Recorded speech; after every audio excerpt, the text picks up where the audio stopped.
Graça e paz, irmãos. Amém? Achei um amém tão fraco. Amém? O pessoal diz que é porque nós somos batistas, né? Os batistas não gostam de dar glória a Deus, dizer um amém, né? Mas eu não vejo dessa forma, não. Eu acho que isso parte muito do relacionamento que você tem com Deus. Se você tem o desejo, a vontade de dar um glória a Deus, sem problema. Se você tem desejo de expressar a sua adoração, o louvor diante do Senhor, isso é uma coisa que fica a seu critério. Porque nós estamos aqui para adorar e exaltar o nome do nosso Deus. Amém? Queridos, vamos ficar de pé, vamos orar.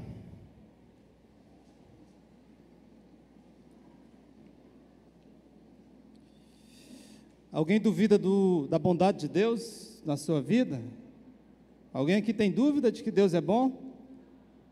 Tem não, né? Deus de fato é bom o tempo todo Deus é bom. Curva sua cabeça, vamos orar. Senhor nosso Deus, obrigado, Senhor, porque Tu habitas nos louvores, e eu sei que o louvor que foi erguido aqui nessa noite, Senhor, com certeza chegou até a Tua presença, e com certeza o Senhor tem se agradado do Teu povo, que possamos continuar com uma postura diante de Ti, uma postura de adoração, de entrega, de sinceridade, de verdade, que o Senhor possa receber, ó Deus, as nossas vidas como oferta, oferendas a Ti. Essa é a oração que Te faço, no nome do Teu Filho amado, Jesus Cristo, amém. Podeis sentar.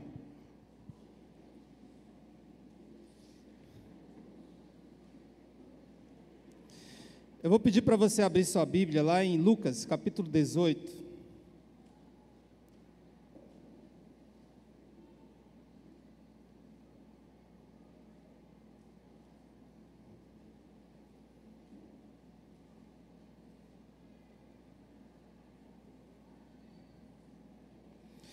Nós vamos fazer uma leitura dos versos 10 ao 14. Na verdade, essa foi uma parábola que Jesus contou. E a gente gostaria de meditar um pouco nessa parábola nessa noite. Mas antes da gente, deixa aberta a tua Bíblia aí. Uma das coisas que todos nós temos, eu posso dizer que é uma carência humana, todos nós temos uma carência de aceitação, de sermos aceitos. Desde pequeno, a criança, né, ela busca essa aceitação, e é claro, nós também buscamos essa aceitação diante de Deus. Ninguém gosta de ser reprovado, excluído. E interessante, e hoje pela manhã nós estávamos ali na escola bíblica dominical, e aqui eu convido os irmãos. Eu sinto a falta de muitos irmãos na escola bíblica, né? Por mais que você possa entender que não é importante vir para a escola bíblica, sei lá, é o seu conceito, a sua maneira de entender, de ver, mas eu acho que vir à escola bíblica é uma oportunidade da gente aprender mais, crescer. Às vezes a gente lendo a Bíblia sozinho em casa, eu posso aprender muitas coisas. Mas às vezes você vem para uma escola bíblica, tem uma roda de amigos, de irmãos, onde você vai aprender com a vida do outro, com um testemunho, com um relato. A gente tem a oportunidade de debater a palavra de Deus. E, sinceramente, eu sinto a falta de muitos irmãos na escola bíblica. Mas, graças a Deus, hoje nós tínhamos um grande número de irmãos. E a gente teve uma oportunidade de falarmos hoje ali na escola bíblica sobre por que você precisa conhecer a Jesus.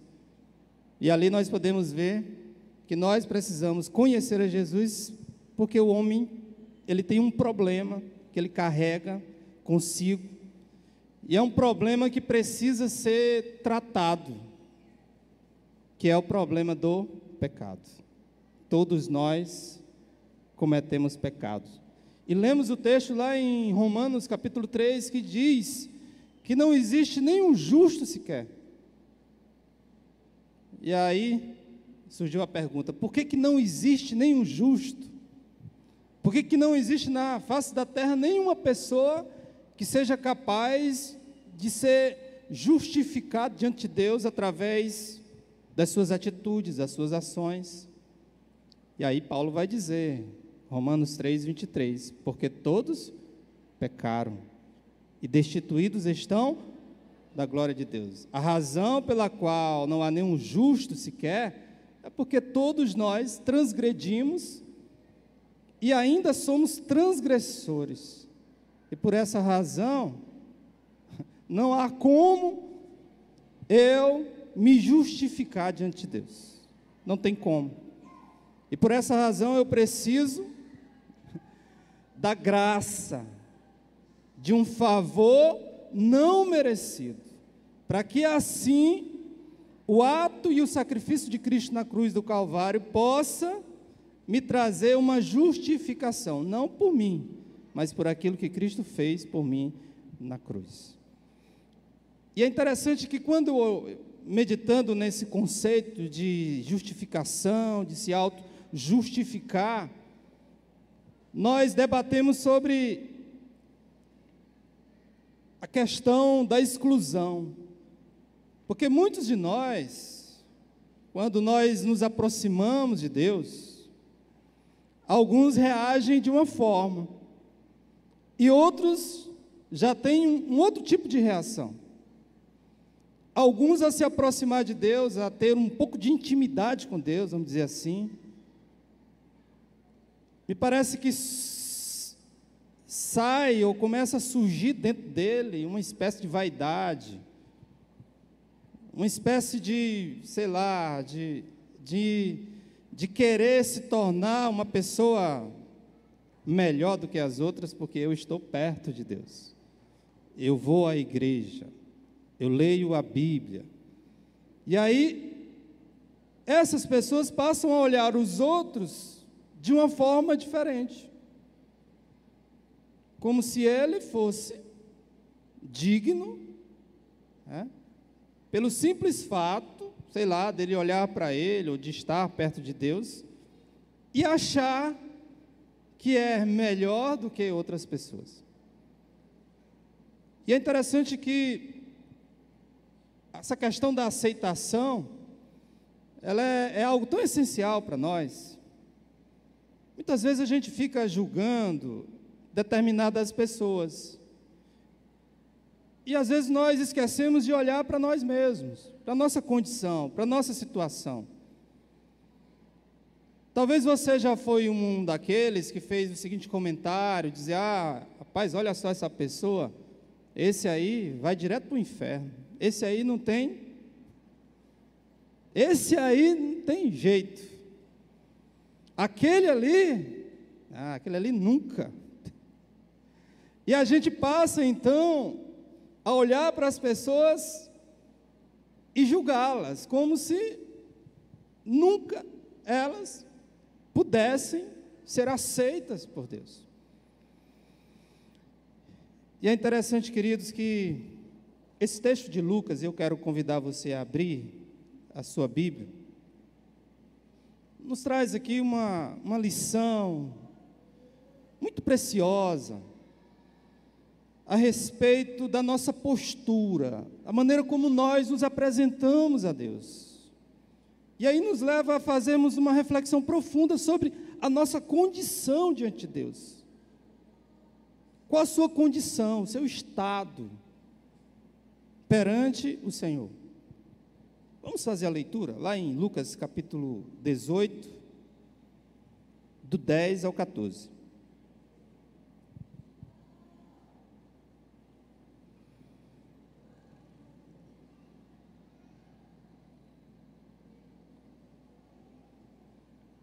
O texto diz o seguinte, irmãos: 2 homens subiram ao templo para orar.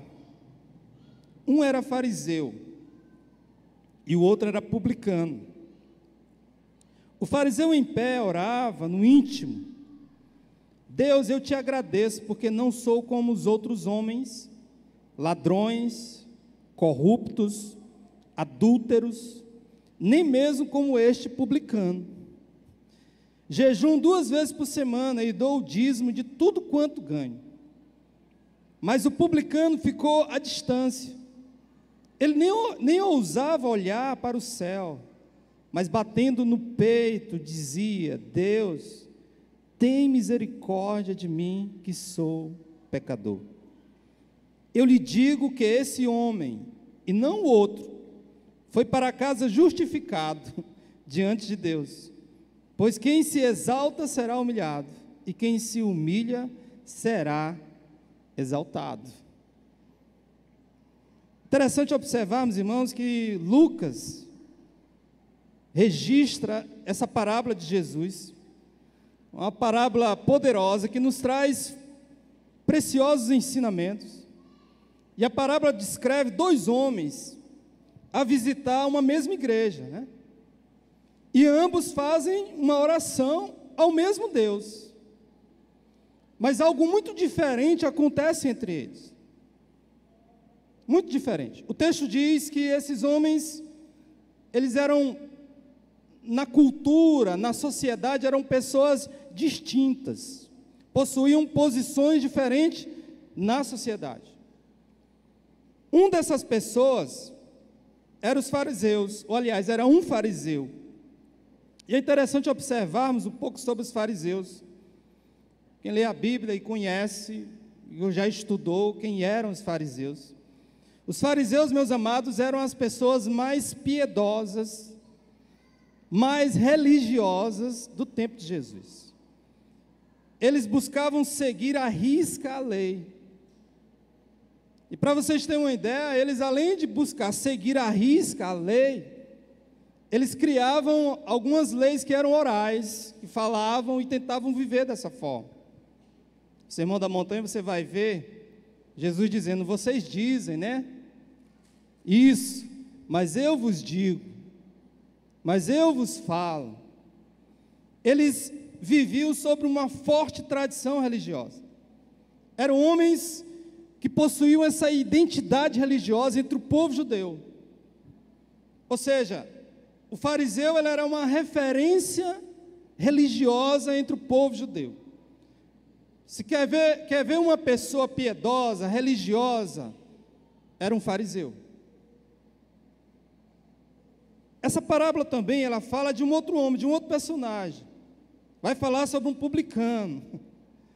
Interessante que o publicano, por mais que possuísse uma condição social interessante, porque o publicano ele era um coletor de impostos, né? Que recebia os impostos de Roma. Roma governava, né? A Judéia naquela época. E aí eles estabeleceram o quê?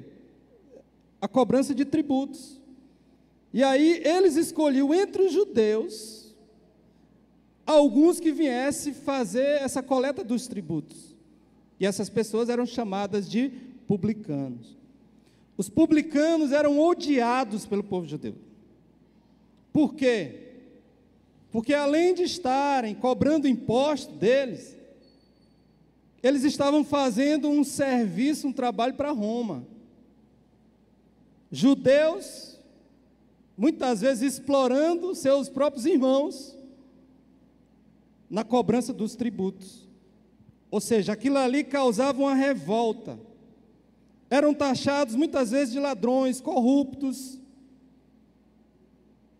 É aquilo que muitas vezes nós olhamos lá para Brasília, né? E vemos alguns daqueles homens e cria aquela revolta dentro do coração de muitos, a indignação de ver tanta corrupção, tanta coisa suja ali acontecendo.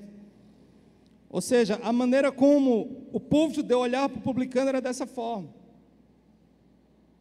Ele era uma pessoa que vivia à margem ali, vamos dizer assim, de um conceito, ou ele era classificado como uma pessoa que era indigna de receber a aceitação por parte de Deus.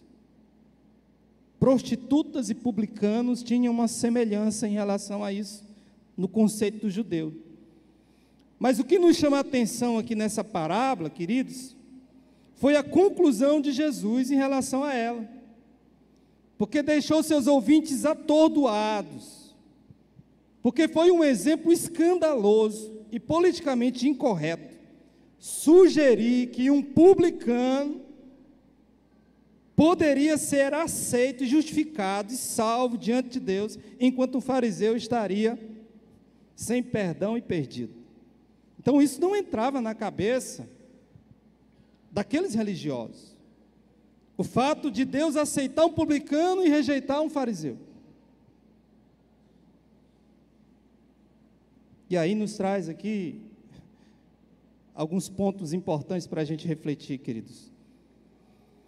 Muitas vezes, meus amados, a gente se apega não a Cristo, não a Deus, mas nos apegamos à religiosidade. E a religiosidade, ela infelizmente não é um parâmetro, por mais que o conceito de religião se torne religare, ela não tem esse papel, essa força de fato, de fazer com que o homem se torne íntimo, tenha um relacionamento verdadeiro com Jesus Cristo. Muitas vezes, o homem se torna uma pessoa apegada à religião, às normas, aos dogmas, à tradição, à cultura, e faz com que ele se torne uma pessoa cega.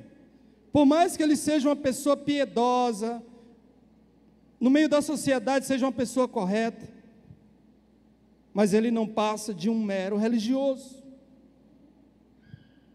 A pergunta que nós devemos fazer é: quem nós temos nos tornado? Será que nós temos nos tornado como o fariseu ou como aquele publicano? Como nós temos nos apresentado diante de Deus? E aqui nós podemos pensar algumas coisas em relação a isso. Uma das coisas importantes nesse texto é observar que aqueles dois homens, eles tinham algumas coisas em comum. A primeira é que ambos acreditavam em Deus. Tanto o publicano como o fariseu, eles acreditavam no Senhor. E aí, a gente vai para a questão do debate que muitas pessoas fazem. Mas será que todas as pessoas creem em Deus? Porque se você for perguntar para alguém que não é da igreja, que não é evangélico, se for perguntar para essa pessoa, ela vai dizer assim: eu creio em Deus. Eu creio. Todo mundo crê em Deus. Tirando talvez aquele grupo que se considera ateu e diz que não acredita em Deus. Mas a crença em um Deus, ela está presente na vida de todas as pessoas. Mas de que forma essa crença se configura? Porque a Bíblia diz também, queridos, que até os demônios creem também em Deus. Tiago 2,19 diz que não só creem, mas eles até estremecem.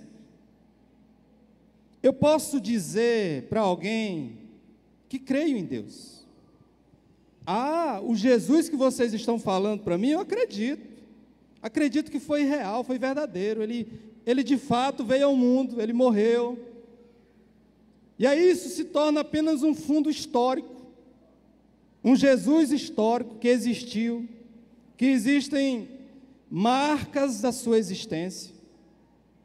Mas quando eu falo sobre esse crer em Deus, meus queridos, é algo que exige muito mais de mim. Não apenas eu ter na minha mente, ou saber que de fato Ele existiu, mas o crer em Deus é algo que me leva a um sentimento profundo, onde eu não resisto a me entregar, a reconhecer que esse Deus, além de existir, Ele é verdadeiro, Ele é único. Ele me recebe, Ele me aceita.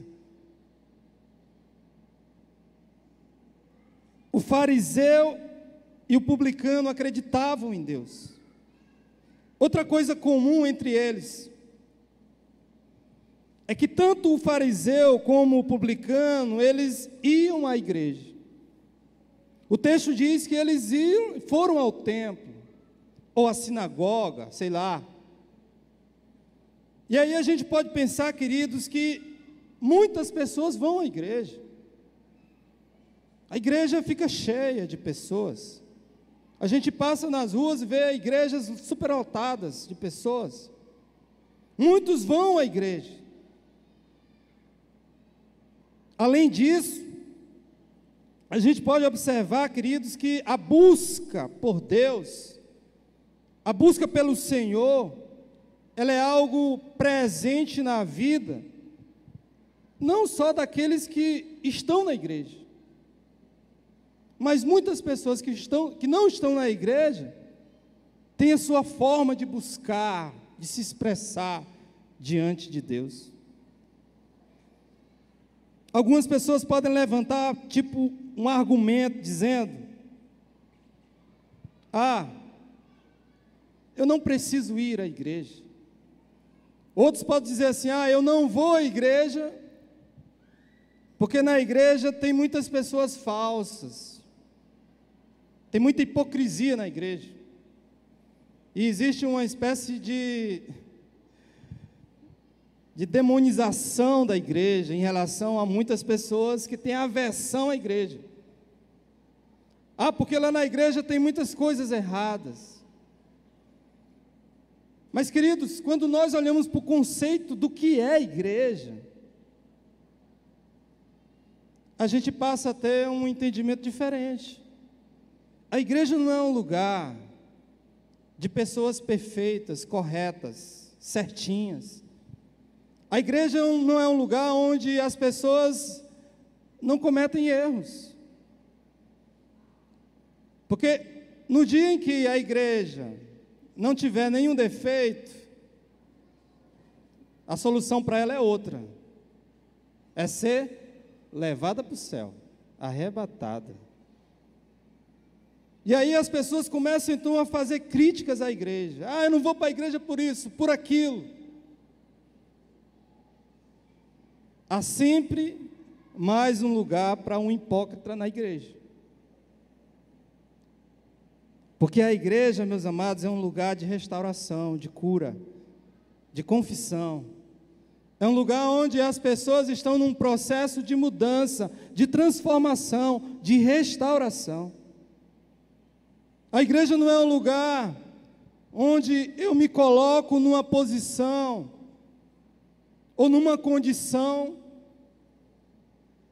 acima das outras, ou melhor do que as outras.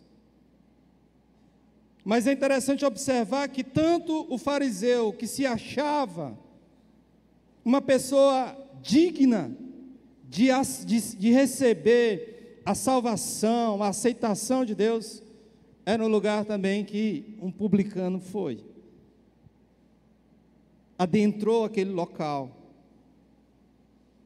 Outra coisa que aqueles homens tinham em comum, eles oravam.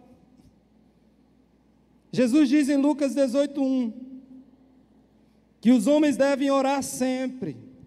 Paulo escreve que nós devemos orar sem cessar em 1 Tessalonicenses 5:17. Ambos oravam, ambos faziam as suas orações. Às vezes eu fico impressionado, queridos, com alguns irmãos que a gente pede para ele fazer uma oração e ele diz: pastor, eu não vou orar. Não, pastor, eu não estou preparado ainda para orar. Diz: irmão, mas você já tem 6 meses que está na igreja, convertido. Não, pastor, é porque eu vejo aí alguns irmãos orando e eu fico assim, comparando, né? O irmão fala tão bem, ora tão bonito, E aí eu fico sem jeito de orar. Queridos, orar é a coisa mais simples. Eu lembro que antes de ser cristão, evangélico, convertido, ainda pequeno, minha mãe me ensinava a orar. Eu não sei qual era o sentido daquela oração, mas ela me ensinava a orar. Então você nunca pode dizer que não sabe orar. A gente tenta às vezes querer criar alguns rótulos em relação à oração, alguns vícios em relação à oração. Porque a oração que realmente é a oração é aquela que o fulano faz, que o Beltrano faz, porque ele ora bonito, porque as palavras dele são bonitas. O texto aqui mostra que havia um religioso que talvez orava bonito, conhecia a lei, e Jesus até dizia, disse lá no Sermão da Montanha, que eles buscavam os lugares públicos, os lugares onde eles eram mais vistos, e faziam discursos e orações bonitas. Talvez aquele fariseu ali, meus amados, ele tinha uma oração muito bonita. Mas aquele publicano também sabia orar. E a oração do publicano, por mais que não tivesse palavras bonitas, ela partiu de uma sinceridade indescritível, que nos faz pensar qual o mais importante, as palavras bonitas ou a sinceridade que sai do seu coração. Nós vemos que esses homens possuíam semelhanças. O texto da palavra de Deus, meus queridos, como lemos aqui em 1 Tessalonicenses 5,17, orai sem cessar. A oração deve estar presente nas nossas vidas constantemente. Mas assim como havia semelhanças, irmãos, havia também um grande abismo entre aqueles dois homens. Havia uma grande diferença entre o fariseu e o publicano. E essa diferença estava na postura deles. Porque uma distinção importante entre os dois homens foi a maneira como aqueles homens oravam. Vamos ver aqui a oração do publicano, por exemplo. Aliás, o fariseu, Lucas 11. O texto da palavra de Deus diz que o fariseu, na sua oração, ele se coloca de pé, e assim orava consigo mesmo.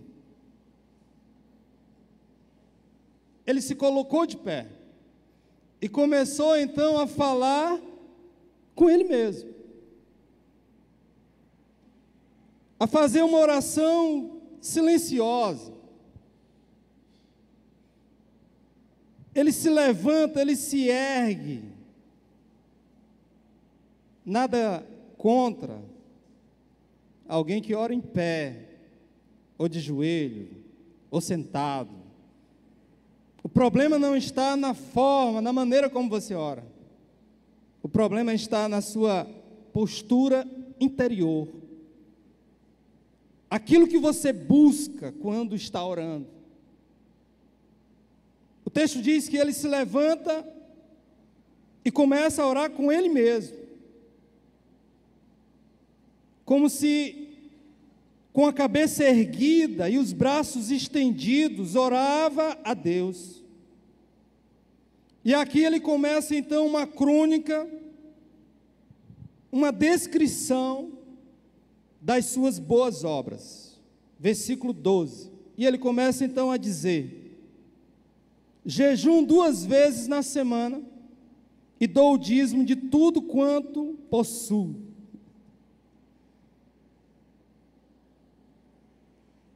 A oração, meus amados, ela jamais deve ser ou jamais deve ter o objetivo de querer chamar a atenção dos outros. Ela jamais deve ter o objetivo de chamar a atenção de seja quem for. A oração é uma coisa particular, íntima. E é interessante que na oração do fariseu, ele começa então a enumerar as suas qualidades, aquilo que ele fazia. Como se quisesse mostrar que era uma pessoa melhor ou mais digna do que as outras pessoas. Ele queria que as pessoas soubessem o que ele estava fazendo diante de Deus. A sua oração foi uma oração de autoexaltação. E quando nós olhamos, por exemplo, em Mateus 23, versículo 5, daquilo que Cristo falou, o texto diz: todas as suas obras eles fazem a fim de serem vistos pelos homens. O ser humano é carente de aceitação. O ser humano, ele busca ser aceito pelos outros. E uma das formas de buscar essa aceitação é querer expor suas qualidades. É querer expor aquilo que ele faz de melhor, que ele faz bem. Eu vejo tantas pessoas, irmãos, vivendo uma farsa, tentando viver uma coisa que eles não são. Dizem, demonstram, mas de fato, na verdade, não são aquilo que estão fazendo.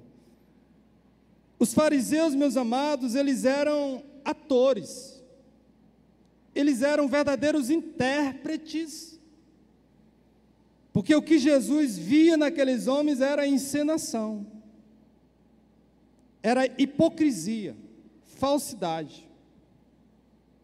Ou seja, nada daquilo que eles falavam era verdade, ou era verdadeiro. Queriam viver de aparência. Vocês perceberam uma outra coisa interessante na oração do fariseu? É que quando ele ora, ele não fala dos seus problemas. Ele não fala que tem nenhum tipo de dificuldade. A oração, ela é apenas de exaltação, para querer se colocar acima dos outros. Quando a gente fala de problema, ou falar dos nossos pecados, dos nossos defeitos, a gente tem muita dificuldade de expor isso. É muito mais fácil falar sobre nossas qualidades do que querer falar dos defeitos. A oração daquele homem ali era uma oração onde eles colocavam diante de Deus apenas as suas qualidades.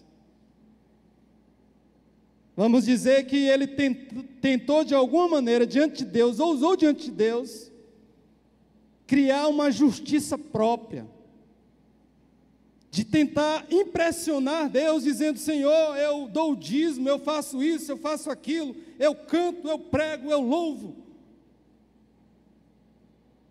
E na verdade Deus conhecia e conhece o nosso coração verdadeiramente. Às vezes as pessoas, irmãos, vão ouvir a oração dos outros apenas para criticar e julgar. A irmã começa a orar, e aí ela começa a confessar um problema, uma dificuldade, e a pessoa sai do ciclo de oração dizendo: meu Deus, e a irmã tem aquele problema. Minha irmã, tu viu lá o problema daquela outra lá da irmã? E aí começa uma fofoqueira tremenda. Eu já ouvi, por exemplo, de irmãos e de irmãs que dizem não ir para as reuniões de orações, porque às vezes se sentem mal. Porque alguns estão lá para ouvir o problema dos outros. E não só ouvir, mas para julgar, criticar e apontar. Sabe por que as pessoas têm dificuldade de compartilhar os problemas? É por causa disso. Porque as pessoas não se sentem bem, à vontade. Porque há esse conceito, essa postura de fariseu, que muitas vezes está ali para apontar o dedo e dizer: olha lá, rapaz, eu não sou como essa irmã aí, não. Graças a Deus, sou uma pessoa boa, viu? A irmã ali está numa situação.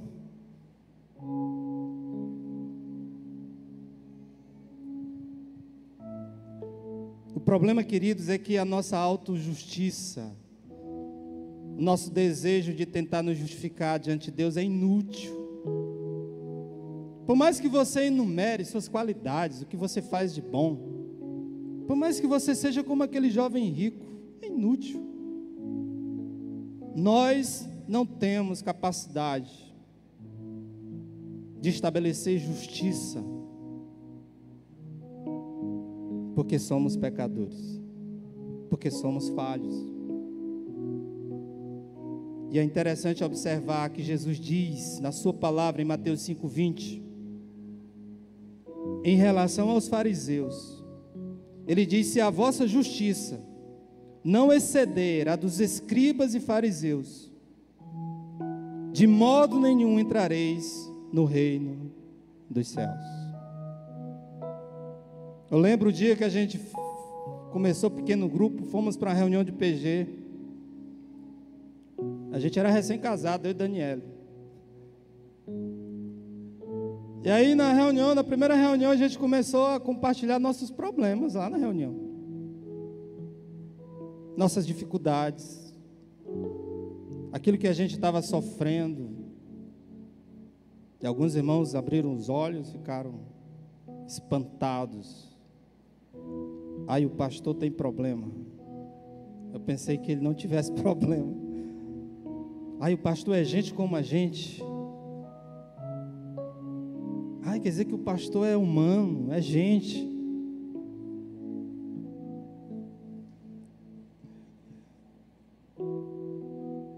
Muitas vezes, queridos, nós queremos transmitir para as outras pessoas algo que nós muitas vezes não somos. Queremos viver escondidos atrás de um rótulo, de uma imagem. E é aquilo que nós estamos nos propondo desconstruir, através do Celebrando Restauração, através do Ser Novo. Sermos transparentes, verdadeiros, sinceros. Não há nada o que esconder. A minha vida, o meu compromisso, acima de tudo, é com Deus. A minha oração eu faço é a Deus, não é aos irmãos. Não é para impressionar ninguém. A verdadeira justiça, meus amados, deve estar diante de Deus. A palavra de Deus diz: guardai-vos de fazer as vossas boas obras diante dos homens, para serdes vistos por eles. De outra sorte não tereis recompensa junto do vosso Pai que estais nos céus. Quando orardes, não sejais como os hipócritas, pois gostam de orar em pé nas sinagogas. Olha só a oração do fariseu: Senhor, graças te dou, porque não sou como os outros homens. Porque eu não sou como aquele irmão, como aquela irmã lá.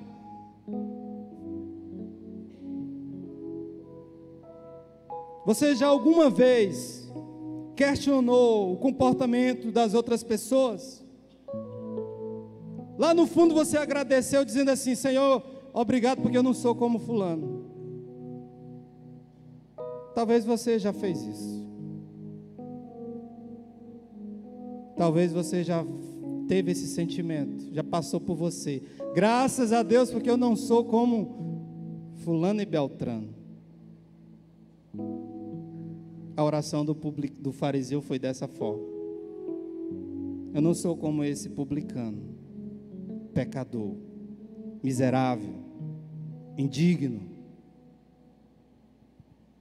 Mas o publicano, meus amados, ele entra na presença do Senhor e nos dá uma aula de como deve ser a nossa oração, de como nós devemos nos apresentar diante de Deus. O texto diz que, no versículo 13 de Lucas 18, mas o publicano ficou à distância. Ele não quis chegar até onde estavam as outras pessoas, porque talvez aquelas pessoas iriam olhar para ele com indiferença e dizer assim: o que esse homem está fazendo aqui? O que você está fazendo aqui no nosso meio? Como se entrasse alguém na igreja que você julga ser uma pessoa perdida no mundo, entrasse na igreja e você olhasse para ele com indiferença. Aquele publicano, ele se coloca à distância, ele não quer se aproximar.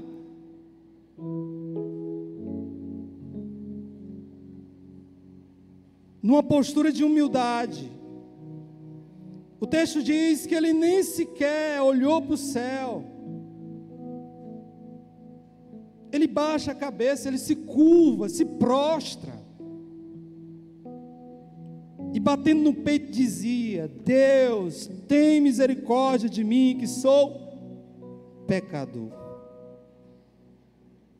O publicano estava numa posição de humildade. Ele não se atrevia a olhar, a levantar os olhos. Com certeza aquele publicano não era o pior pecador das mediações. Talvez ele não fosse um criminoso, alguém tão ruim assim. Talvez fosse um cidadão de bem. Mas a postura daquele homem nos chama a atenção. Ele não se compara às outras pessoas. Ele não ora com uma perspectiva horizontal, olhando, medindo, tentando encontrar alguém à sua altura. Ele ora numa perspectiva vertical. Ele se compara com o próprio Deus. E quando ele se compara com Deus, meus amados, ele cai em si. Ele se ajoelha. Porque quem pode ser igual a Deus? Quem pode se aproximar de Deus? Qual foi a sensação, o sentimento que Isaías teve quando estava na presença de Deus, meus irmãos? O texto diz que Isaías gritou, falou: ai de mim, Senhor, porque sou um homem de lábios impuros e habito no meio de um povo de impuros lábios. O fariseu, na presença do publicano, disse: eu não sou como esse homem, eu não sou tão ruim como ele. Queremos recitar as nossas virtudes, queremos listar as falhas dos outros, tentando convencer Deus de alguma coisa. A pessoa que nós devemos nos comparar é com Jesus Cristo. Porque quando eu tento me comparar com Jesus, eu olho para mim e vejo o miserável que sou, o pecador que sou. Como diz Tiago 4,10, humilhai-vos perante o Senhor, e Ele vos exaltará. Apocalipse 3,17 diz: portanto dizeis, rico sou, estou enriquecido, e de nada tenho falta. Não sabes que és coitado, miserável, pobre, cego, nu. A oração sincera e verdadeira diante de Deus é aquela que você reconhece a sua condição de pecador. É aquela que você se coloca como um pecador diante de Deus, que você é. É quando você reconhece o seu estado, a sua condição. Você não é melhor do que ninguém. Nós não somos melhores do que ninguém. Porque não há um justo sequer. Porque todos pecaram e destituídos estão da glória de Deus. A palavra de Deus em Mateus 5,3 diz: bem-aventurados os humildes de espírito, porque deles é o reino dos céus. Se você ler a continuidade de Lucas 18, você vai ver que Jesus vai dar outro exemplo. Porque os discípulos estavam impedindo as criancinhas de chegarem até Deus. Estavam desprezando e rejeitando as crianças. E aí Jesus diz: deixai vir a mim, a elas, as criancinhas, porque das tais é o reino dos céus. Aquilo que nós julgamos, irmãos, ser inferior, pequeno, insignificante, Deus pode ter um olhar diferente do seu, com certeza. Esse texto nos traz algumas lições. Ter uma vida religiosa não significa que agradamos a Deus. Ir à igreja várias vezes, ler a Bíblia não sei quantas vezes, seguir as tradições, ser um devoto, isso não quer dizer nada. Isso pode se tornar apenas uma maneira ou um refúgio pela qual você termina se tornando um escravo da religião, da religiosidade. O orgulho religioso mata a nossa vida com Deus, destrói.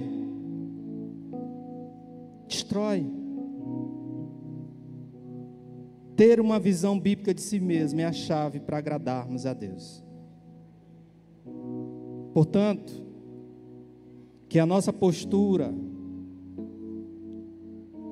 que a forma como você se achega diante de Deus, possa ser algo particular, íntimo, pessoal, possa ser com uma postura daquele publicano, reconhecendo quem ele é, reconhecendo a sua condição perante o Senhor. Eu sei que aqui nessa noite tem pessoas que nos visitam, pessoas que vieram até esse local. Nós não estamos aqui à toa, nós viemos aqui atrás de algo. Você vem à igreja para adorar, para cultuar, para ter um encontro com Deus. E se você sentiu a presença de Deus e teve esse encontro verdadeiro com o Senhor, dentro do seu coração, eu quero dizer para você, não importa quem você é, qual a sua situação, seu estado, sua condição, não importa. Deus, Ele quer te receber, Ele te aceita, Ele quer que você saia dessa noite aqui, desse lugar justificado, perdoado, restaurado. É isso que Deus quer fazer com você nessa noite.